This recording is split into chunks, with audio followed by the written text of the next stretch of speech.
आज दिन भर की तमाम अहम खबरें जो दिन भर हुआ फटाफट अंदाज में आपके सामने ला रहे हैं अपडेट की तरह।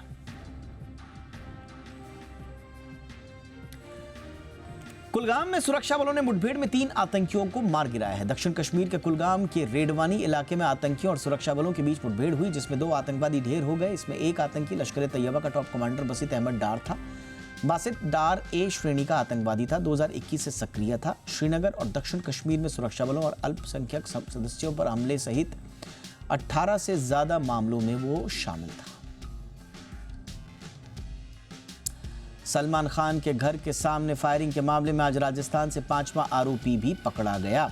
मुंबई क्राइम ब्रांच ने आरोपियों को रेकी की मदद करने वाले 5वें आरोपी को भी गिरफ्तार कर लिया। अब उसे मुंबई कोर्ट में पेश किया जाएगा। गिरफ्तार आरोपी का नाम मोहम्मद चौधरी है। उसने 2 शूटर्स सागरपाल और विक्की गुप्ता को पैसे मुहैया कराने के साथ ही रेकी करने में मदद की थी। चौधरी को मुंबई लाया जा रहा है, जहां उसे कोर्ट में पेश करके हिरासत मांगी जाएगी। पश्चिम बंगाल में हो रही भारी बारिश से 12 लोगों की मौत हो गई। बिजली गिरने से पूर्व वर्धमान में 5 और पश्चिम मेदिनीपुर और पुरुलिया में 2-2 लोगों की मौत हो गई। नादिया में दीवार रहने से 2 और साउथ 24 परगना में पेड़ गिरने से 1 शख्स की मौत हो गई। भारी बारिश के कारण रेल और हवाई यातायात बाधित रहा। खराब मौसम के कारण कोलकाता की तरफ जाने वाली 3 उड़ानों को डायवर्ट करना पड़ा। कोलकाता से रांची जा रही फ्लाइट तेज हवाओं के चलते उड़ान नहीं भर पाई। मौसम विभाग ने 10 मई तक राज्य में इस तरह के आंधी तूफान की आशंका जाहिर की है। वहीं तेलंगाना में हैदराबाद सहित कई जिलों में अचानक मौसम का मिजाज बदल गया।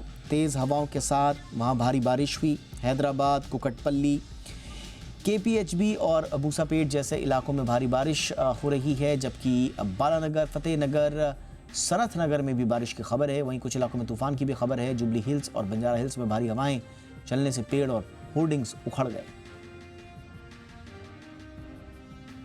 भारतीय मूल की एस्ट्रोनॉट सुनीता विलियम्स और बुच विल्मोर को इंटरनेशनल स्पेस स्टेशन ले जाने वाला बोइंग का स्टारलाइनर मिशन टल गया है। इसे यूएलए के एटलस वी रॉकेट से आज सुबह फ्लोरिडा से कैप कैनावेल स्पेस फोर्स स्टेशन से लॉन्च किया जाना था।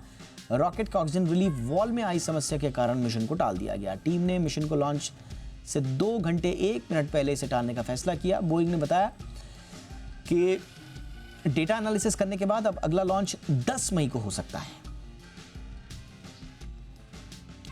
व्लादिमीर पुतिन 5वीं बार रूस के राष्ट्रपति बन गए हैं। मॉस्को के ग्रैंड क्रेमलिन पैलेस में पुतिन ने राष्ट्रपति पद की शपथ ली।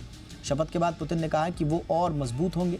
साथ ही उन्होंने कहा कि रूस उन देशों के साथ भी अपने रिश्ते मजबूत करेगा जो उन्हें दुश्मन समझते हैं। उन्होंने जनता के विश्वास को हर संभव बनाए रखने पर जोर दिया। आपको बताएं कि रूस में 15 से 17 मार्च को हुए चुनाव में पुतिन को 88% वोट मिले थे। उनके विरोधी निकोले खारितोनोव को सिर्फ 4% वोट मिले। हमास के सीज फायर समझौते को स्वीकार करने के बाद इजराइल की सेना टैंक लेकर दक्षिणी गाजा के राफा इलाके में घुस गई है। उसने मिस्र से सटी गाजा की सीमा पर कब्जा कर लिया। खबरों के मुताबिक इजराइल ने दावा किया है कि इस ऑपरेशन के दौरान उन्होंने 20 हमास लड़ाकों को मार गिराया। सैनिकों को इलाके में हमास की 3 सुरंगें मिली हैं। हमास के साथ जंग में राफा इजरायली सेना के ऑपरेशंस का आखिरी पड़ाव है। इजराइल ने इंटेलिजेंस के हवाले से दावा किया है कि हमास सीमा का इस्तेमाल आतंकी गतिविधियों के लिए करता था। स्टॉक मार्केट में ट्रेडिंग के समय में बढ़ोतरी नहीं होगी। एनएसई के मुताबिक मार्केट रेगुलेटर सेबी ने ट्रेडिंग के घंटे बढ़ाने का प्रस्ताव खारिज कर दिया है। एनएसई के एमडी और सीईओ आशीष चौहान ने ये बातें एनालिस्ट कॉल में कही हैं। जानकारी के मुताबिक ब्रोकर्स के बीच सहमति नहीं बन पाने की वजह से मंजूरी नहीं मिली। शाम 6 से 9 बजे तक अतिरिक्त 3 घंटे ट्रेडिंग समय बढ़ाने का प्रस्ताव था। पिछले साल सितंबर में सामने आया था कि कैश मार्केट में ट्रेडिंग आवर्स बढ़ाने के एनएसई के प्रस्ताव पर सेबी विचार कर रहा है। दिग्गज फार्मा कंपनी डॉक्टर रेड्डीज ने चौथी तिमाही के नतीजों का ऐलान कर दिया है। सालाना आधार पर कंपनी का मुनाफा 36% बढ़कर 1310 करोड़ रुपए रहा। जी बिजनेस ने इस दौरान 1378 करोड़ रुपए का अनुमान दिया था। सालाना आधार पर कंपनी की कंसोलिडेटेड आय 6315 करोड़ रुपए से बढ़कर 7114 करोड़ रुपए रही। इस दौरान कंपनी का एबिटा पिछले वित्त वर्ष के 1631 करोड़ रुपए के मुकाबले 14% बढ़कर 1872 करोड़ रुपए रहा। कंपनी ने 40 रुपए प्रति डिविडेंड का ऐलान किया है। चंबल फर्टिलाइजर ने मार्च तिमाही के नतीजे जारी कर दिए हैं। कंपनी ने आय में तेज गिरावट के बाद भी मुनाफे में बढ़त दर्ज की है। चौथी तिमाही में कंपनी की आय पिछले साल के मुकाबले 27% गिर गई। सालाना आधार पर कंपनी का मुनाफा 3% बढ़कर 97 करोड़ रुपए रहा।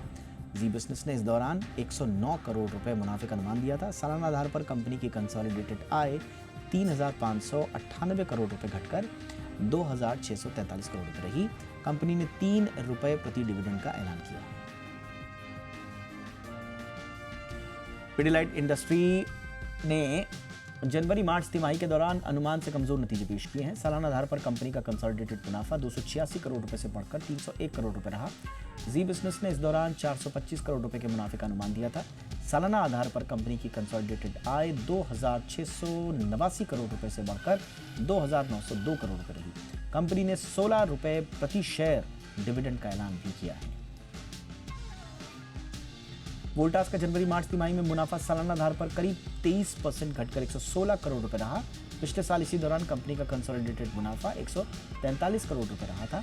सालाना आधार पर कंपनी की कंसोलिडेटेड आय 2,957 करोड़ रुपए से बढ़कर 4,203 करोड़ रुपए रही। कामकाजी मुनाफा 219 करोड़ रुपए से घटकर 191 करोड़ रुपए रहा। मार्जिन भी 7.4% से घटकर 4.53% पर पहुंच गया। कंपनी ने 5 रुपए 50 पैसे प्रति शेयर डिविडेंड का ऐलान किया।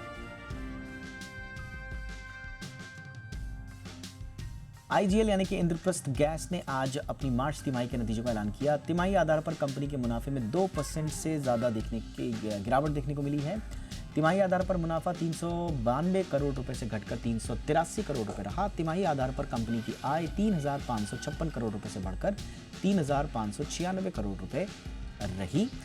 एबिटा पिछली तिमाही के मुकाबले 6.4% की गिरावट के साथ 523 करोड़ रुपए पर आ गया। हालांकि मार्जिन बढ़कर 14.5% रहा।